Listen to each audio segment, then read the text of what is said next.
नमस्कार, मैं हूं शिवेंद्र श्रीवास्तव और आप देख रहे हैं यूपी तक। यूपी तक में आज मुद्दे की बात ये कि जैसे जैसे विधानसभा 2022 के चुनाव नजदीक आते जा रहे हैं, तमाम सियासी पार्टियां सूबे में एक दूसरे की पार्टियों से नेताओं को अपने में जोड़ने का काम शुरू कर चुकी हैं।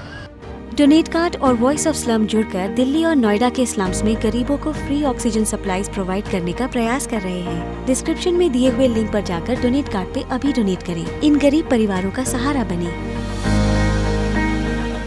इस मामले में समाजवादी पार्टी लगातार बढ़त बनाए हुए है, क्योंकि लगातार न सिर्फ बसपा कांग्रेस बल्कि बीजेपी से नेताओं को भी शामिल करने का काम समाजवादी पार्टी कर रही है। अभी हाल में समाजवादी पार्टी छोड़कर गए अनिल यादव, जो कि पंखुड़ी यादव के पति हैं, उन्होंने कांग्रेस का हाथ थामा तो समाजवादी पार्टी ने उसका बदला लेने के लिए कांग्रेस से दो नेताओं को अपने में ज्वाइन करा लिया।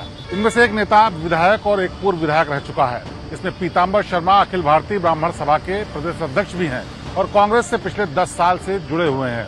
हालांकि पीताम्बर शर्मा ने निर्दलीय चुनाव लड़ा था और उन्हें उम्मीद थी कि कांग्रेस उन्हें बड़ा पद देगी, लेकिन 10 साल तक इंतजार करने के बावजूद उनको बड़ी जिम्मेदारी नहीं दी और संगठन में तमाम गड़बड़ियों को लेकर के वो लगातार शिकायतें करते रहे, जिसके बाद आखिरकार चुनाव से कुछ समय पहले ही उन्होंने समाजवादी पार्टी का दामन थाम लिया है। इसके अलावा अमरपाल शर्मा, जो कि बसपा के नेता हैं, उन्होंने भी समाजवादी पार्टी ज्वाइन कर ली है। अमरपाल शर्मा बहुजन समाज पार्टी के कद्दावर नेताओं में जाने जाते हैं और विधायक भी हैं, लेकिन उनसे ये उम्मीद कम थी कि वो बसपा का दामन छोड़ करके समाजवादी पार्टी का दामन थामेंगे, क्योंकि पिछले दिनों में असलम रायनी के नेतृत्व में कई विधायकों ने अखिलेश यादव से मुलाकात की थी। तब उम्मीद की जा रही थी कि तमाम बागी विधायक जो कि निकाले गए हैं वो एक एक करके समाजवादी पार्टी का दामन थामेंगे, लेकिन उनमें से कई लोगों के साथ तकनीकी दिक्कत थी, जिसलिए अभी ये मामला अधर में अटका हुआ है। हालांकि उन लोगों ने मुलाकात अखिलेश यादव से जरूर की थी, लेकिन इस बीच अमरपाल शर्मा ने अखिलेश यादव के साथ मिलकर के समाजवादी पार्टी ज्वाइन कर ली है। आने वाले दिनों में कहा यह जा रहा है कि कई और सियासी पार्टियों के नेता समाजवादी पार्टी और कांग्रेस, बीजेपी सभी के संपर्क में हैं और ये उलटफेर जल्द होने वाला है।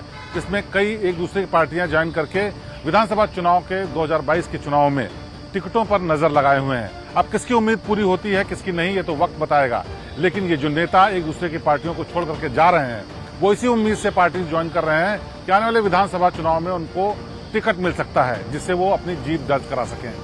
बहरहाल इस मामले में बीजेपी के तमाम नेताओं को उम्मीद कम ही है कि उनकी पार्टी छोड़ करके जाने वाले लोगों को कहीं दूसरी जगह टिकट मिल सकता है।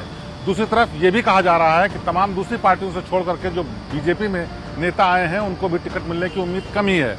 वजह साफ है, बीजेपी में पहले से ही इतने ज्यादा विधायक हैं कि वो सब उम्मीद लगाए बैठे हैं।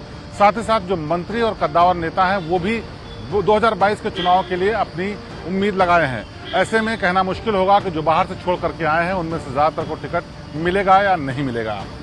बहरहाल हर एक सियासी पार्टी अपने दांव चल रही है, जिसमें कोशिश ये है कि दूसरी पार्टियों को छोड़ करके आए लोगों को जोड़ा जा सके और उनसे जुड़े हुए लोगों से अपनी पार्टी को मजबूत बनाया जा सके।